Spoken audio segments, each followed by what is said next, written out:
איך אנחנו מוסיפים פרויקט חדש לעריכה.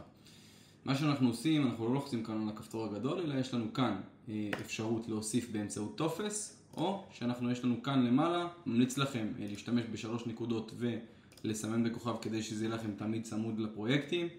ומה שאנחנו עושים זה אנחנו לוחצים פה על הטופס. ברגע שנפתח הטופס אנחנו מזינים את שם הפרויקט, לצורך העניין נשים את זה פרויקט פרויקט לדוגמה, מעולה. תאריך ההתחלה נקבע אוטומטית להיום, אנחנו יכולים לבחור שזה יתחיל נגיד מתאריך עבר או לא משנה מה.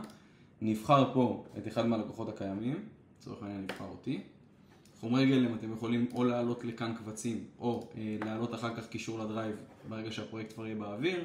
נוכל לבחור עורך, נוכל לבחור גם להעלות את העורך אחר כך.